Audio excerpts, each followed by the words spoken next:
ఓం శ్రీ గురుభ్యో నమః. నేను మీ బొమ్మదేవర నాగకుమారి. ప్రేక్షకులకు ముందుగా నమస్సుమాంజలి. ఈ వీడియోలో మనం కుంభరాశి జాతకులపై గురుగ్రహ వృషభరాశి సంచార ప్రభావం ఏ విధంగా ఉండబోతుందో చూద్దాం. దేవానాంచ ఋషీణాంచ గురుకాంచన సన్నిభం బుద్ధిమంతం త్రిలోకేశం తం నమామి బృహస్పతిం. నవగ్రహాలన్నింటిలోకి అత్యంత శుభకర గ్రహం గురుగ్రహం. దేవగురువుగా పరిగణించే ఈ గురువు రాశిచక్రంలోని ఒక్కొక్క రాశిలో ఒక సంవత్సర కాలం పాటు సంచరిస్తూ సకల శుభాలను విస్తరింపచేస్తాడు. ఈ గురువు 2024 సంవత్సరం మే నెల 1వ తారీఖున మేషరాశి నుంచి వృషభ రాశిలోకి ప్రవేశించి ఈ వృషభ రాశిలోనే 2025 సంవత్సరం మే నెల 13వ తారీఖు వరకు, అంటే దాదాపుగా ఒక సంవత్సర కాలం పాటు సంచరిస్తాడు. గురువు వృషభ రాశిలో 2024 సంవత్సరం అక్టోబర్ నెల 9వ తారీఖు నుంచి 2025 సంవత్సరం ఫిబ్రవరి నెల 4వ తారీఖు వరకు వక్రగమనంలో సంచరిస్తాడు. ద్వాదశ రాశులపై ఈ గురుగ్రహ సంచార ప్రభావాన్ని తెలుసుకోబోయే ముందుగా మనం కొన్ని విషయాల్ని దృష్టిలో ఉంచుకోవాలి. గురువుకి 2 స్వక్షేత్రాలు ఉన్నాయి, ధనురాశి, మీనరాశి.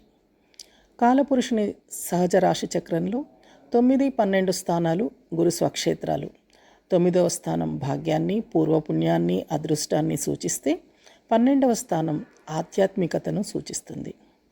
గురువు కర్కాటక రాశిలో ఉచ్చస్థితిని పొందుతాడు. అగ్నితత్వ రాశి చరరాశి అయిన మేషరాశిని వదిలి గురువు భూతత్వ రాశి స్థిర రాశి అయిన వృషభ రాశిలోకి ప్రవేశిస్తున్నాడు. సుమారుగా 12 సంవత్సరాల తర్వాత గురువు ఈ వృషభ రాశిలో సంచరించబోతున్నాడు. సహజ చక్రంలో ఈ వృషభ రాశి ద్వితీయ రాశి కావటం వల్ల వాక్కుకి, నిల్వధనానికి, కుటుంబానికి ప్రాతినిధ్యం వహిస్తుంది. వీటన్నింటికీ కారకగ్రహమైన గురువు వీటిని వృద్ధి చెందిస్తాడు. గురువు స్థితి మాత్రమే కాదు, దృష్టులు కూడా చాలా ముఖ్యమైనవే. మిగిలిన గ్రహాలలాగా గురువుకి సప్తమ దృష్టితో పాటుగా 2 విశేష దృష్టులు కూడా ఉన్నాయి. తానున్న భావాన్ని నుంచి గురువు పంచమ భావాన్ని, నవమ భావాన్ని వీక్షిస్తాడు. అంటే వృషభ రాశిలో స్థితి చెందిన ఈ గురువు దృష్టి కన్యారాశి, వృశ్చిక రాశి, మకర రాశి వారిపై ఉంటుంది. గురు దృష్టి వల్ల కన్యారాశి వారిలో కరుణ ఏర్పడుతుంది.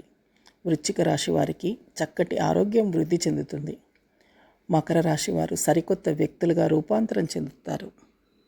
గురుగ్రహ కారకత్వాల గురించి తెలుసుకుందాం.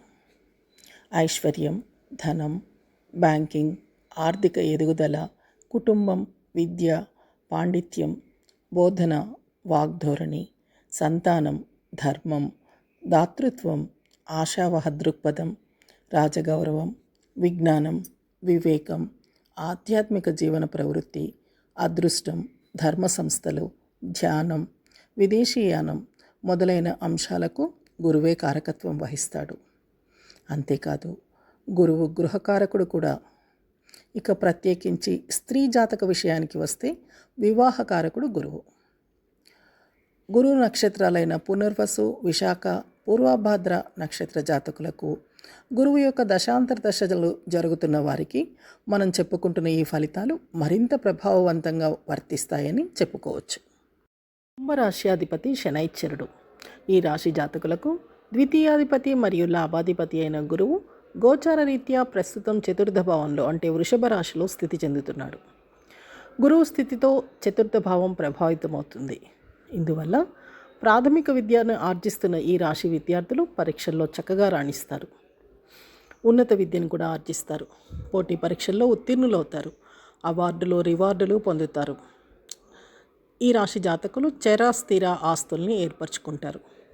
రియల్ ఎస్టేట్ రంగంలోని వారు రాణిస్తారు. ఈ రాశి జాతకులు స్వర్ణాభరణాలని కూడా కొనుగోలు చేస్తారు. వీరికి పూర్తి మానసిక ప్రశాంతత లభిస్తుంది. ఈ రాశి జాతకుల తల్లిగారి అనారోగ్య సమస్యలు తగ్గుముఖం పడతాయి. వీరి చతుర్థ భావాన్ని నుంచి గురువు తన పంచమ దృష్టితో కన్యా రాశిని, అంటే ఈ రాశి వారి అష్టమ భావాన్ని, సప్తమ దృష్టితో వృశ్చిక రాశిని, అంటే ఈ రాశి వారి దశమ భావాన్ని, నవమ దృష్టితో మకర రాశిని, అంటే ఈ రాశి వారి వ్యయ భావాన్ని ప్రభావితం చేస్తాడు. గురువు తన దృష్టితో జాతకుల అష్టమ స్థానాన్ని ప్రభావితం చేయటం వల్ల జాతకుల్లో చాలామందికి పెక్కు రంగాల్లో ఆకస్మిక మార్పులు ఉంటాయి. దీర్ఘకాలిక అనారోగ్య సమస్యలు తగ్గుముఖం పడతాయి. పరిశోధన రంగంలోని విద్యార్థులు అత్యుత్తమ ప్రతిభని కనబరుస్తారు. గురువుల గుర్తింపుని పొందుతారు. గుప్త శాస్త్రాలు అంటే సంఖ్యాశాస్త్రం, జ్యోతిష్ శాస్త్రం లాంటి శాస్త్రాల పట్ల జాతకుల్లో ఆసక్తి పెరుగుతుంది. ఇప్పటికే ఆయా రంగాల్లో ఉన్నవారు చక్కగా రాణిస్తారు. ఈ రాశి జాతకులకు ఆకస్మిక ధనలాభం ఉంటుంది. మీరు ఎన్నడూ ఊహించని మార్గాల ద్వారా ధనలాభం రావచ్చు. స్టాక్ మార్కెట్లో ఇదివరలో మీరు పెట్టిన పెట్టుబడుల ద్వారా కానీ, వంశపారంపర్య ఆస్తుల ద్వారా కానీ, లేదా కళత్రం ద్వారా కానీ, లేదా అత్తవారింటి తరఫు నుంచి కానీ, లేదా ఇన్సూరెన్స్ ద్వారా కానీ, లేదా రియల్ ఎస్టేట్ రంగం ద్వారా కానీ ధనలాభం ఉంటుంది. ఇటు వ్యక్తిగత జీవితంలో, అటు వృత్తిపరమైన జీవితంలో కొద్దిగా సమస్యలు వస్తాయి. సంయమనం పాటించండి, సహనంతో వ్యవహరించండి. కొద్దిగా పోరాటం చేయాల్సి వస్తుంది, కొన్ని ఇబ్బందుల్ని కూడా ఎదుర్కోవాల్సి వస్తుంది. అయితే కష్టించి పని చేయాల్సిన సమయం ఇది. మీ హార్డ్ వర్క్ త్వరలోనే గుర్తించబడుతుంది. ఇకపోతే గురువు తన దృష్టితో జాతకుల దశమ స్థానాన్ని ప్రభావితం చేయటం వల్ల నిరుద్యోగులకు పెక్కు ఉద్యోగ అవకాశాలు లభిస్తాయి. వృత్తి ఉద్యోగాల్లో ఉన్న జాతకులకు తమ తమ కార్యాలయాల్లో సమస్యలు తగ్గుముఖం పడతాయి. అధికారుల ప్రశంసలు లభిస్తాయి. కోరుకున్న ప్రాంతానికి బదిలీలు జరిగే అవకాశం ఉంది. ఊహించిన దానికన్నా గొప్ప పదోన్నతి, జీతంలో పెంపు పొందుతారు. సమాజంలో వీరి పేరు ప్రతిష్టలు ఇనుమడిస్తాయి. విజయాన్ని, గుర్తింపుని పొందుతారు. మరికొందరికి ప్రభుత్వ ఉద్యోగాలు లభిస్తాయి. ఉద్యోగం మారాలనుకుంటున్న వారికి కూడా కొత్త ఉద్యోగాలు లభిస్తాయి. అయితే ఉద్యోగ ఎంపికలో అప్రమత్తంగా ఉండాలి. కొంతమంది జాతకులకు విదేశీయాన అవకాశాలు కూడా కనిపిస్తున్నాయి. అదేవిధంగా గురువు తన దృష్టితో జాతకుల వ్యయస్థానాన్ని ప్రభావితం చేయటం వల్ల ఈ రాశి జాతకుల ఖర్చులు పెరుగుతాయి. మరీ ముఖ్యంగా విలాసవంతమైన జీవనానికి ఖర్చులు ఎక్కువ చేస్తారు.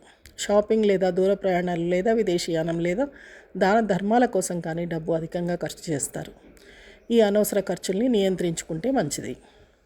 ఈ రాశి జాతకుల నిద్రా సమస్యలు తగ్గుముఖం పడతాయి. సుఖనిద్ర లభిస్తుంది. కొంతమంది జాతకులకు శయ్యా సౌఖ్యం కూడా లభిస్తుంది. ఈ రాశి జాతకులకు విదేశీ సంపద వచ్చే అవకాశాలు ఉన్నాయి. విదేశాలలో స్థిర నివాసం ఏర్పరచుకోవాలి అనుకునే వారికి ఇది మంచి కాలం. ఆ ప్రయత్నాలు ముమ్మరంగా చేసుకోవచ్చు. జాతకుల్లో ఎక్కువ మంది ఆధ్యాత్మికత వైపు మరలుతారు. ఆధ్యాత్మిక ఆసక్తి ఉన్నవారికి సమయం బాగా కలిసి వస్తుంది. యోగా, మెడిటేషన్ చేస్తారు. ధార్మిక కార్యకలాపాల్లో పాలు పంచుకుంటారు. విరివిగా దాన ధర్మాలు చేస్తారు. ఎగుమతులు, దిగుమతుల వ్యాపారంలో ఉన్నవారు గొప్పగా రాణిస్తారు. ఈ రాశి జాతకులు మరిన్ని సత్ఫలితాలని సాధించడానికి జ్యేష్ఠ సోదరుల్ని, పెద్దవారిని గౌరవించాలి. అదేవిధంగా మహాలక్ష్మి అష్టోత్తర శతనామావళిని కానీ, గురుస్వరూపమైన దక్షిణామూర్తి స్తోత్రం కానీ, గురుగ్రహ స్తోత్రం కానీ నిత్యం పారాయణం చేస్తూ ఉండాలి. గురుగ్రహ అనుగ్రహ ప్రాప్తిరస్తు. స్వస్తి.